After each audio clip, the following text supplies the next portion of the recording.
Jake had always looked forward to summer camp. It was the one time of year he could escape his overprotective parents and be himself. This year, Camp Ravenwood was the chosen spot, nestled deep in the dense forests of the Pacific Northwest. The camp had a reputation for its eerie beauty, with mist-covered lakes and towering ancient trees that seemed to whisper secrets. The first few days were perfect. We swam in the crystal-clear lake, hiked through the woods, and told ghost stories around the campfire. Yeah, it was like something out of a dream. Totally, I don't think I've ever felt so free. But as the days went by, a sense of unease began to settle over the camp. It started with small things. I noticed shadows moving out of the corner of my eye, strange sounds echoing through the forest at night, and the feeling of being watched.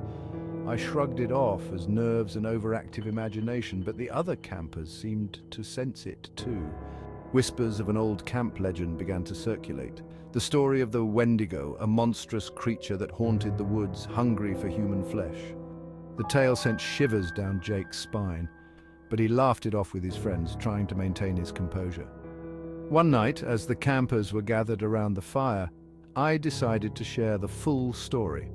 According to legend, the Wendigo was once a human, driven to cannibalism by hunger and transformed into a horrific, ever-starving beast.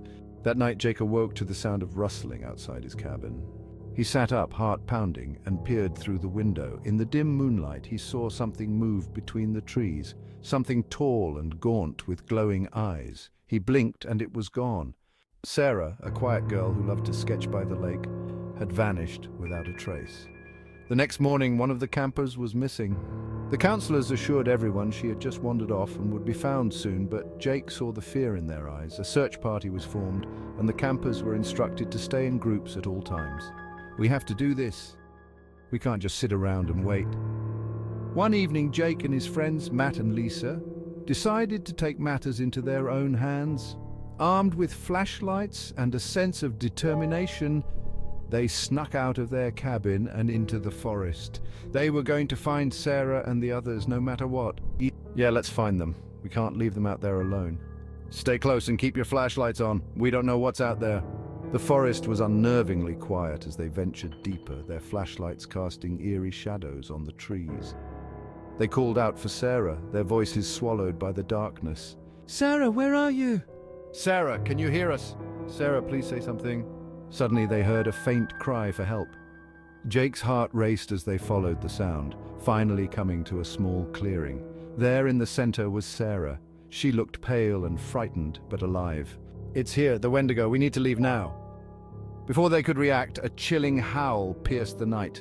The trees seemed to shiver, and Jake felt a cold dread wash over him. From the shadows emerged the creature, its emaciated body towering over them, eyes glowing with hunger. Jake shouted, pulling Sarah to her feet. They sprinted through the forest, the Wendigo close behind, its guttural growls growing louder. The trees blurred around them as they raced towards the camp, adrenaline fueling their desperate flight. Just as they reached the edge of the clearing near the cabins, Ben and the other counselors appeared, armed with flares and makeshift weapons. They formed a protective circle around the campers, the flares casting a harsh light that seemed to keep the creature at bay. With a final unearthly scream, the Wendigo retreated into the shadows, leaving the campers trembling but alive. "Run!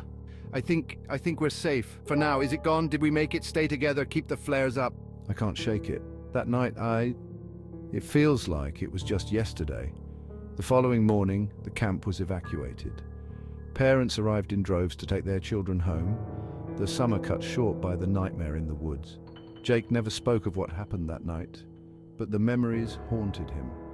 Years later, he would sometimes wake in the dead of night, the sound of the Wendigo's howl echoing in his mind, and wonder if the creature still roamed the forests of Camp Ravenwood, waiting for its next prey.